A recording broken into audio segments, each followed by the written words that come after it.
Thank you for joining me today on this special video. My name is Erin Paskey. I am the owner of Nashville Dyslexia Center. Nashville Dyslexia Center is a private tutoring service to teach students with dyslexia how to read and spell. Besides providing students with the very best of individualized instruction, I'm also on a personal mission to educate our community about dyslexia and to empower parents to help their children thrive. Today, I'm joined by Jacob Blumenstein, one of the founders of KidsRead2Kids. KidsRead2Kids is a nonprofit organization that helps kids build reading confidence one book at a time. They are kids who read aloud abridged versions of great classic novels to instill a love of reading and learning. Welcome, Jacob. Thank you for joining me today. Thank you for having me. Well, Jacob, I first heard your story on the Dyslexia Mom Life podcast not too long ago with Nicole Holcomb.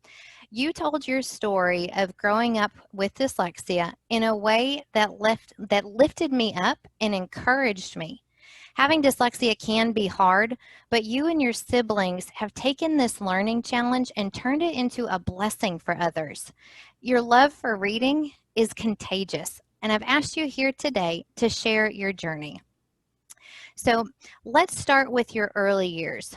What was school like for you? Yeah, so school was never really that easy for me. I started speaking when I was 2, and I learned to read in 4th grade.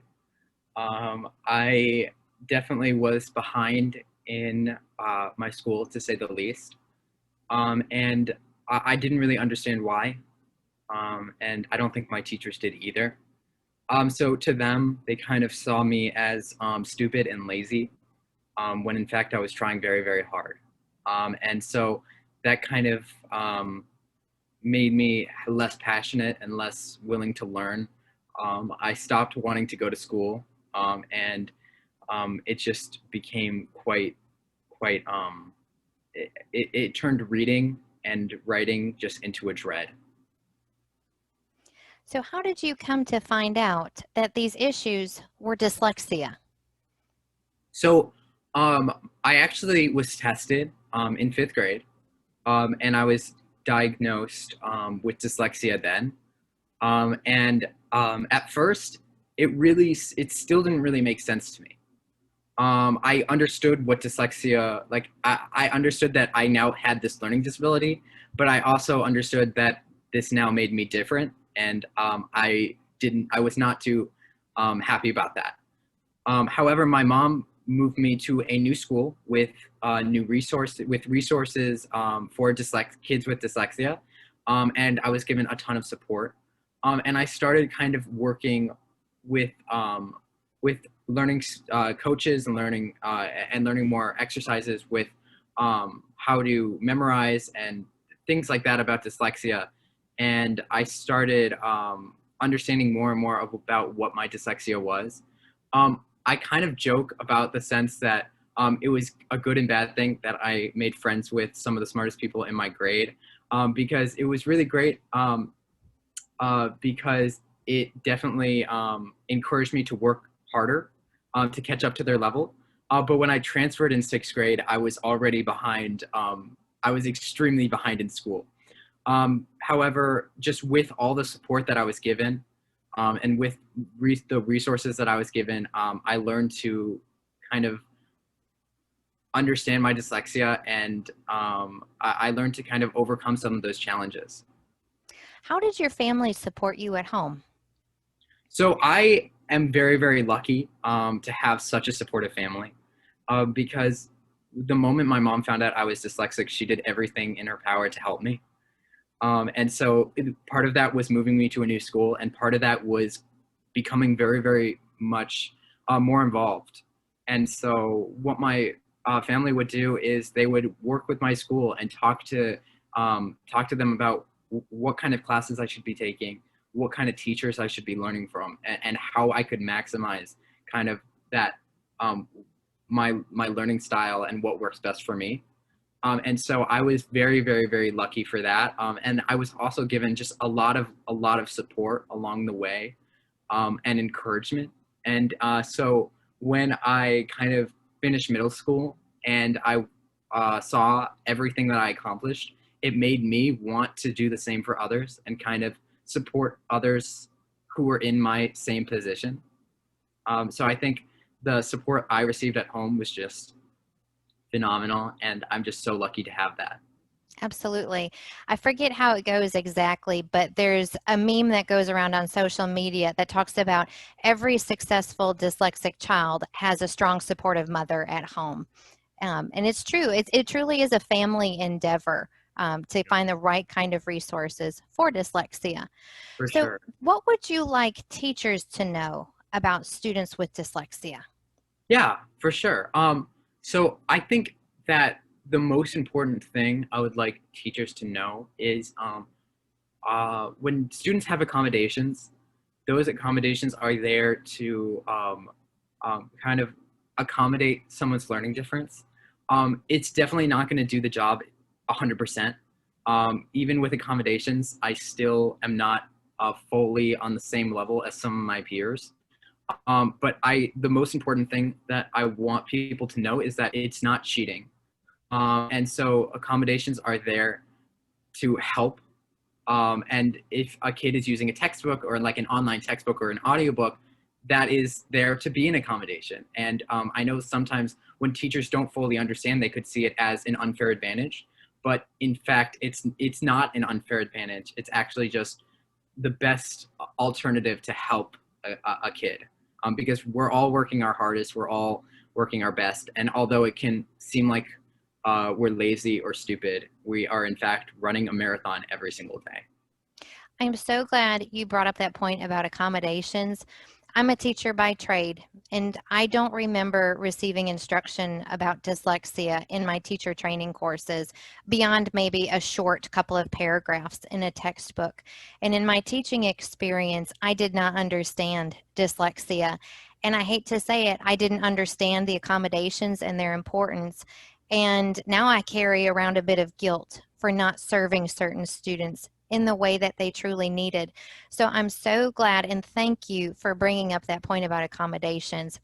They truly help to somewhat level the playing field a little Right. bit. It's very, So oh, I was just going to say, it's very hard to understand something like something that like you don't go through yourself. If you have like a different way of thinking and a different brain, it's definitely hard to explain. And so I'm sure for teachers out there who don't have dyslexia or don't really know what it is, it makes sense why they wouldn't really get it. And I know that dyslexia is kind of, there's a lot of misinformation about it. So I agree. I think that it's very important to educate teachers and kind of, even if they don't fully understand, to understand that accommodations are there to help level the playing field. absolutely. To use an imperfect analogy, I wear glasses. If I was in school, the teacher would not ask me to remove my glasses because my peers don't have any glasses. I Mhm. need them. This is the way my eyes are formed, and this is what I need to succeed in my classroom. So sometimes we just need to break it down and think simply about things. We do have brain differences, just like we have vision differences. And so we need to use tools to level that playing field. What are some of the tools that you are using for your accommodations or have used? Yeah. So I am a big fan of audiobooks. And so one of my all-time favorite resources, I actually started using this a lot more now that I'm in college, is something called Speechify. And basically, I can input my textbooks and just all my documents into it, and it will read it to me. I remember I used to kind of sit into my room and just like uh, before using Speechify, when I would try and decode the words just by reading them.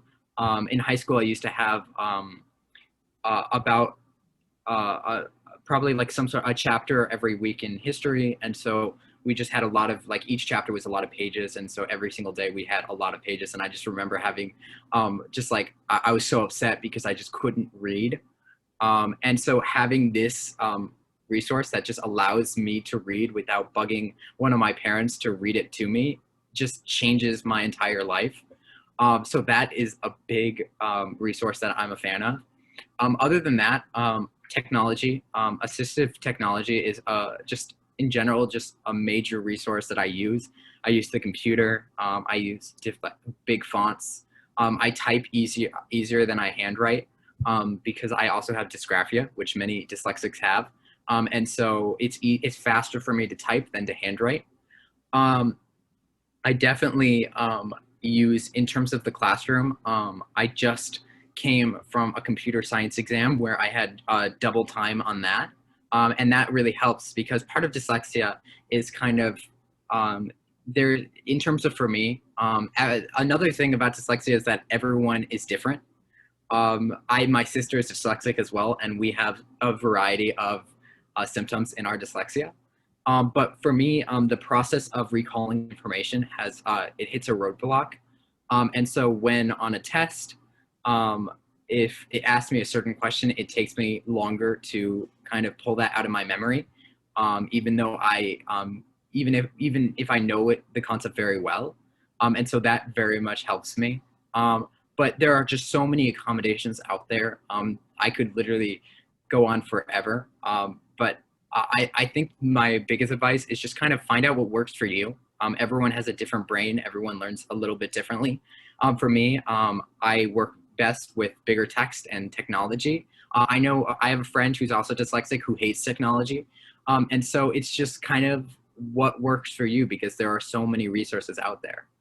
You've really gotten to know yourself well, haven't you? And what works best for you.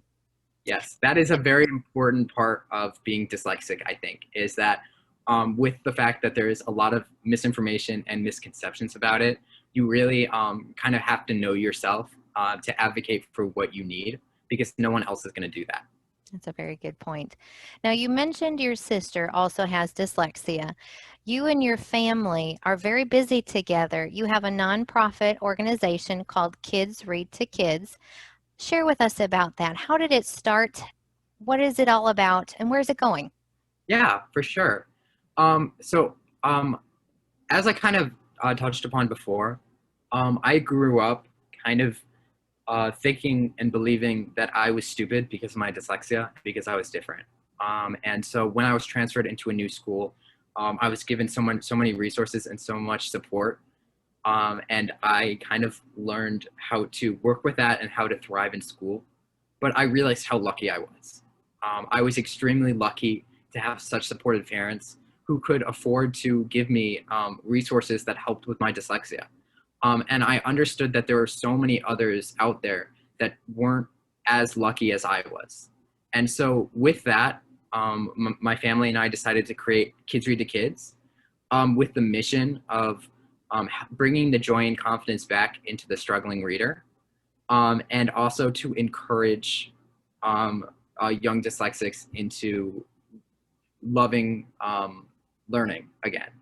I know for me, I hated going to school. I hated learning. I hated reading. I hated all of that. After I felt more confident in my dyslexia and more confident with who I am, that kind of changed. And I was kind of, I joke about the fact I was very proud of myself for finishing the Harry Potter series. Many people finish that in elementary school, in middle school.